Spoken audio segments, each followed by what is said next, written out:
बिस्मिल्लाहिर्रहमानिर्रहीम अस्सलामु अलैकुम। लाखों करोड़ों दुरूदो सलाम मोहम्मद मुस्तफ़ा सल्लल्लाहु अलैहि वसल्लम और आले मोहम्मद पर।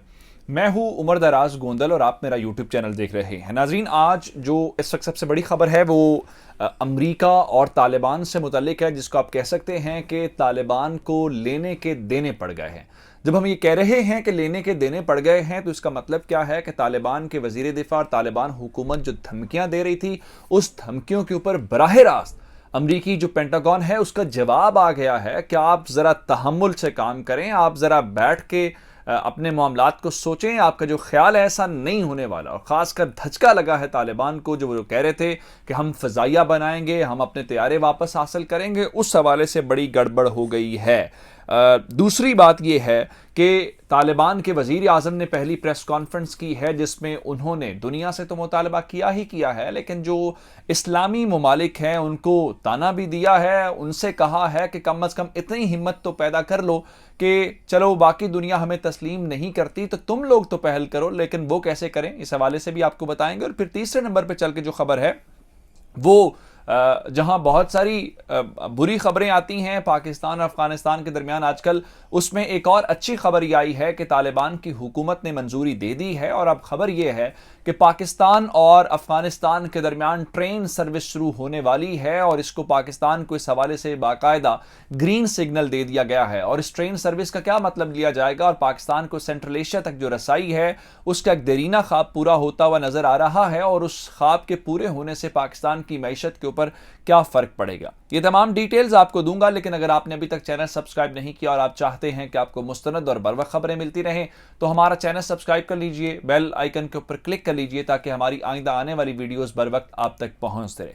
मैं सबसे पहले शुरू करना चाहता हूं इस मामले के साथ। आपको याद होगा कि अफगानिस्तान के जो वजीर दिफा हैं मुल्ला याकूब साहब, उनके बयान से भी पहले आपको ये बताना चाहता हूं कि हुआ ये कि अगस्त के महीने में जब तालिबान का टेक ओवर हो रहा था तो यहां से सैकड़ों की तादाद में जो तैयारे हैं वो जनाब अली चले गए इस मुल्क से बाहर। और चूंकि 164 के करीब तैयारे बताए जाते हैं और 80 के करीब जो हैं वो यहां से फ्लाई कर गए, उसमें पायलट्स भी उनके मौजूद थे और वो चले गए जो उनके हमसाया ममालिक हैं जिसमें उज़्बेकिस्तान और ताजिकिस्तान सरे फहरिस्त हैं। तैयारे तो खैर नहीं गए थे, दीगर इक्विपमेंट ईरान गया था, लेकिन ईरान वालों ने वापस कर दिया। और ताजिकिस्तान के साथ ताल्लुकात चूँकि पहले ही ख़राब थे और उसमें पंजशेर वालों का भी किरदार है और वैसे भी वो इनको कोई ज़्यादा पसंद नहीं करते ताजिकिस्तान वाले जो हैं, और वो ताजिक हैं। तो इन्होंने क्या किया कि मुल्ला याकूब जो वज़ीर दिफा हैं, इन्होंने चंद रोज़ पहले धमकी दी और कहा देखो ये तैयारे हमारे हैं और ये चूंकि हमारे ख़जाने से पैसे अदा किए गए हैं तो इसलिए ये अफ़गानिस्तान की आवाम का हक है कि ये तैयारे उनको वापस मिलने चाहिए। अगर ये देखा जाए तो ये बात किसी हद तक दुरुस्त भी है, लेकिन दुनिया में सारी बातें वो नहीं होती जो दुरुस्त होती हैं, क्योंकि जिस तरह से अमेरिका के अंदर मौजूद है अफ़गानिस्तान के कोई 10 अरब डॉलर, कहने को ये बात दुरुस्त है और ये उनका हक है कि उनके जो एसेट्स हैं उनको वापस मिलने चाहिए, लेकिन अमेरिका वो एसेट्स वापस नहीं कर रहा। उसकी वजह यह है कि वो तालिबान को सबक सिखाना चाहता है। बिल्कुल इसी तरीके से इन्होंने फ्रस्ट्रेट होकर उनके मुतालिक कहा कि अब हमारे सब्र का पैमाना लबरेज हो गया है, अब अफगान गैरत के ऊपर मामला आ गया तो इसलिए हम इन ममालिक के खिलाफ ताकत का इस्तेमाल भी कर सकते हैं। ये मुल्ला याकूब की अपनी तकरीर थी जो हमने आपको सुनाई और दिखाई भी थी।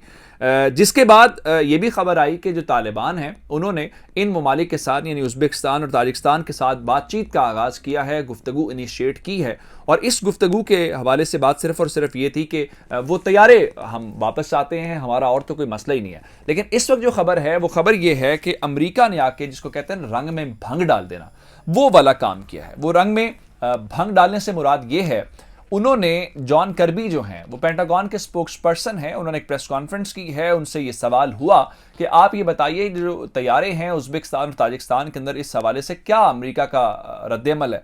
तो उन्होंने कहा जी हम इसके ऊपर काम तो कर रहे हैं, मैं ये नहीं बता सकता कि इस हवाले से ये डिसीजन कैसे होगा, ये हैंडल कैसे किया जाएगा, लेकिन उन्होंने कहा ये कहने में कोई कबाहत नहीं है और मैं कोई आर महसूस नहीं करता कि ये तैयारे अफगानिस्तान को वापस नहीं किए जाएंगे।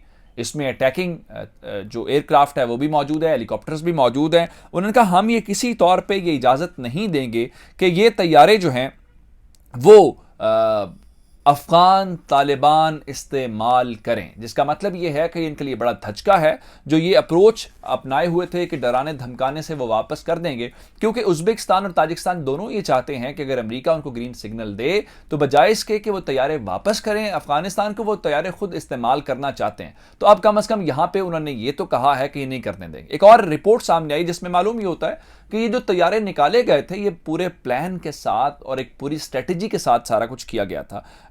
वजह यह थी कि तालिबान के हाथों में नहीं होने चाहिए, क्योंकि उनके अंदाजा था पाकिस्तान चीन मिलकर जो है उनको ट्रेन कर सकते हैं, क्योंकि खबर पहले आई थी कि ये मिलकर उनकी फजाइया जो है वो खड़ी करना चाहते हैं। खबर यह है कि उन्होंने अमरीकी हुकाम को पहले ही बता दिया था कि हमारे निकलने के साथ ही जो अफगानिस्तान की फजाइया है वो कोलैप्स कर जाएगी और वो अपने आप को मेंटेन नहीं रख सकेगी। इसलिए उन्होंने इन लोगों को जाने से भी नहीं रोका या उनको यह भी नहीं कहा कि आप लोग तैयारे जो हैं वो मत लेके जाएं। जो जा रहा था उसको जाने दिया, जो जाना चाहता था उसको इनकरेज किया कि चले जाओ, जिस वजह से अफगानिस्तान के तालिबान को नुकसान हुआ।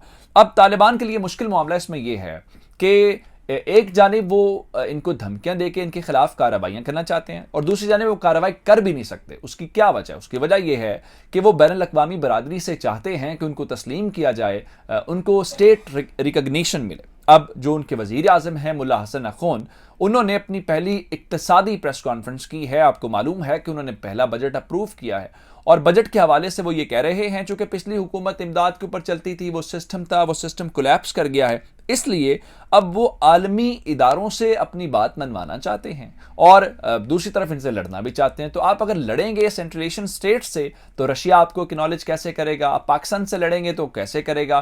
तो आपने चूंकि कहा हुआ है दोहा डील के अंदर कि आपकी सरजमीन किसी मुल्क के खिलाफ इस्तेमाल नहीं होगी, तो आगे गड़ा है और पीछे खाई है, वो वाला मामला इस वक्त है जिसमें हमें ये चीज़ नज़र आ रही है। और अब मुल्ला हसन अखून ने कहा है कि जनाब हमने तमाम शराइत जो हैं वो पूरी की हैं जो आलमी बरादरी हमसे एक्सपेक्ट करती थी, इसलिए हमारा यह हक है कि हमें तस्लीम किया जाए। और इस हवाले से उन्होंने सबसे पहले जो है वो इस्लामी ममालिक के ऊपर जोर दिया है कि जो इस्लामी ममालिक हैं ये उनका फ़र्ज़ बनता है कि वो पहल करें और कम अज़ कम वो हमें तस्लीम करें। हालांकि बहुत सारी ऐसी चीज़ें हैं जिसके ऊपर आपने अभी काम नहीं किया। मिसाल के तौर पर आपने कहा था कि आपकी सॉइल इस्तेमाल नहीं होगी, लेकिन TTP की मिसाल आपके सामने है और पाकिस्तान ये कह चुका है ये आपके लिए टेस्ट केस होगा। अगर आप इनके खिलाफ कार्रवाई करेंगे तो आपको आसानी होगी, आपके लिए बहुत सारे मसाइल हल हो जाएंगे। पहली बात यह है। दूसरा, खवातीन की तालीम है, खवातीन के राइट्स हैं। अब ये कहा जा रहा है कि मार्च के महीने से हम तालीमी इदारों को खोल देंगे, आपने खोला नहीं है। फिर आपने कहा था कि आप लोगों को एग्जीक्यूट नहीं करेंगे, लेकिन वो एग्जीक्यूशंस भी हो रही हैं। इस किस्म के बहुत सारे मामलात,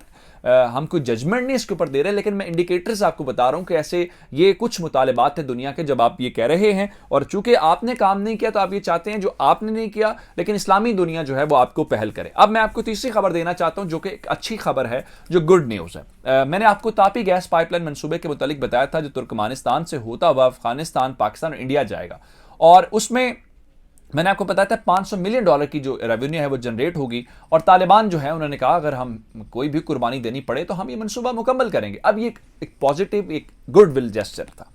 दूसरी जानिब अब एक और चीज़ है जो पाकिस्तान के लिए भी अच्छी है और अफगानिस्तान के लिए भी अच्छी है और दूसरे ममालिक के लिए। पाकिस्तान ज़ाहिर बात है सेंट्रल एशिया से कनेक्ट होना चाहता है और हम सेंट्रल एशिया से जब कनेक्ट होने की बात करते हैं तो हम वाया अफगानिस्तान ही हो सकते हैं। वखान कॉरिडोर के आपने नाम भी सुना होगा, दीगर चीज़ें भी बहुत सारी हैं। अब उस चीज़ को लेके कल जो इनकी काबीना की एक मीटिंग थी मंगल के रोज़, उस काबीना की मीटिंग के अंदर एक बड़ा फैसला किया गया है और फैसला जो है उसका अप्रूवल हो गया है। वो फैसला ये है कि अब पेशावर से लेके काबुल तक जो है वो ट्रेन सर्विस शुरू की जाएगी और ट्रेन जो है वो चलेगी। इब्तदाई तौर पे ये मालूम हुआ है कि इस ट्रेन को पेशावर से लेके जलालाबाद और काबुल तक कनेक्ट करने का फैसला हुआ है और ये एक बड़ा शानदार मंसूबा है और शानदार मंसूबे के हवाले से उन्होंने भी पाकिस्तान को ग्रीन सिग्नल दे दिया है। ज़ाहिर बात है जब उनकी काबीना ने मंजूरी दे दी है तो उसका मतलब ये है कि पाकिस्तान अब इसके ऊपर तामीर कर सकता है और पाकिस्तान भी आगे बढ़ सकता है। इससे फ़ायदा ये होगा कि हमारी रीजनल कनेक्टिविटी बढ़ेगी। मैं उसकी मिसाल देना चाहता हूँ। मैंने आपको एक मंसूबे के मुतालिक बताया था जो इस्लामाबाद, तेहरान और अंकरा के मुतालिक था।